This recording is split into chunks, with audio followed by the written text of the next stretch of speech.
In this exercise, we're going to be playing the cascada pattern in the right hand. We're going to be playing the alternating quarters between the bell and the hi-hat in the left foot, the and of 2 on the bass drum, and we're going to orchestrate our left hand between the snare drum, the high tom, and the timbali. So we're going back and forth from sort of a left side here. The orchestrating we had done in some of the other examples, we were going around the kit to the right. And now we're going around the kit to the left. So I believe this is important for a balance issue to make sure that we can move in both directions on the drum set. This is very important. So we have, not only do we have more tonal possibilities, but we're also addressing the physical issue of being balanced and being comfortable regardless of where we move on the drums. Please keep in mind that when you're looking at this particular drum set, there's an enormous amount of activity on this drum set. We've got a timbali, we've got a bell over here, we've got a bell here, block here, and we've got other colors down here in the feet. Keep in mind that you do not need all of this equipment to be able to play these exercises. If you wish to work on patterns to where you may be coming over to something that would be in the position of a timbali, you could simply just have a bell on a stand.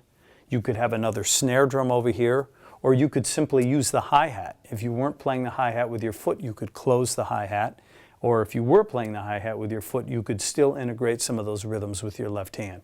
So please don't think that you need all of these treats on your drum set so you can play these particular exercises. You can play these exercises on any setup that is comfortable with you and that fits within a realistic type setting for you.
One of the most important aspects of becoming a great musician is developing the ability to concentrate.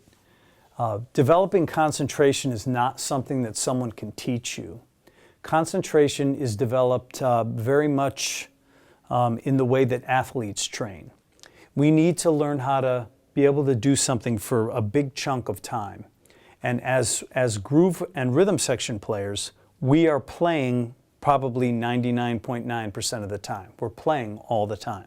So the only way that we can really get to the point where we can stay in the zone for whether it's an exercise or whether it's a tune or a concert or a tour, we need to be able to develop this mental capacity to be able to stay in the game. So in relation to the exercises in the lesson, I think it's once we get to the point that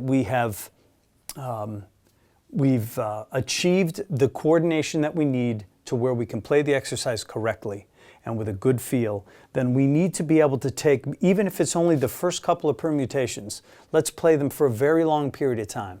Let's say the track is 3 minutes, maybe we'll play the track 3 or 4 times in a row with that same permutation so we can understand what it feels like to play the same thing consistently with a great sound in time for a huge chunk of time.